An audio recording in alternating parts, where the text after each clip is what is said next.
ഇത് നാടിനെ നന്നാക്കാൻ മാത്രമല്ല, നാടിനെ ട്രാൻസ്ഫോം ചെയ്യാൻ പോകുന്ന ഒരു മാർഗരേഖയാണ് BJP NDA മുമ്പോട്ട് വെക്കുന്നത്. തിരുവനന്തപുരത്തും കോഴിക്കോടും മെട്രോ വരും. High speed rail link Thiruvananthapuram to Kannur, passenger only high speed rail link. അതൊരു എലിവേറ്റഡ് റെയിൽ ലിങ്ക് ആയിരിക്കും. നമ്മുടെ എക്സിസ്റ്റിംഗ് റെയിൽ നെറ്റ്വർക്കിന് വളരെ ശക്തമാക്കും.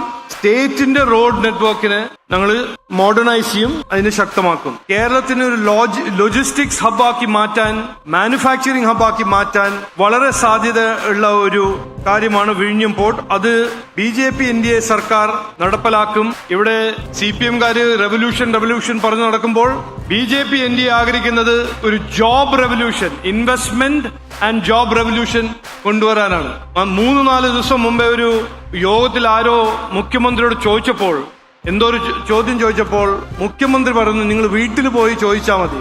അതല്ല നമ്മൾ വേണ്ടത്.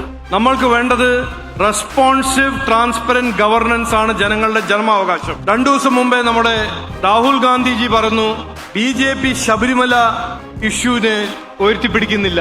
ഞങ്ങളുടെ മാനിഫെസ്റ്റോയിൽ കൃത്യമായി ഞങ്ങൾ പറയുന്നു, ഇത് നരേന്ദ്രമോദിജി കൊച്ചിയിൽ വന്ന് പറഞ്ഞ കാര്യമാണ്.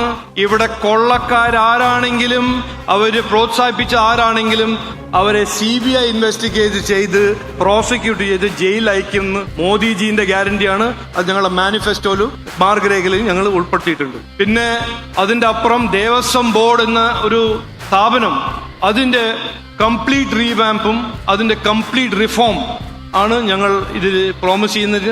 ക്രിസ്ത്യൻ സമുദായത്തിന് മൈക്രോ മൈനോറിറ്റി സ്റ്റേറ്റസ് ആയിട്ട് അതിന് ലീഗലും മറ്റേ റൂൾസ് ബേസ്ഡ് എന്ത് ചെയ്യുകയാണെങ്കിലും ഞങ്ങൾ ചെയ്യും.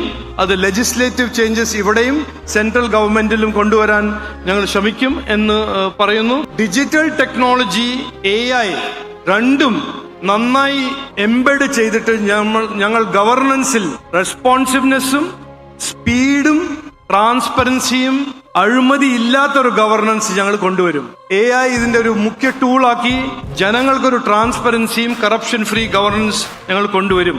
ഇതുവരെ കിട്ടാത്ത കാണാത്ത ഒരു വികസനം കൊണ്ടുവരാൻ ഞങ്ങളുടെ ഒരു ശ്രമമാണ്. ഇതിനു വേണ്ടി അധ്വാനിക്കും.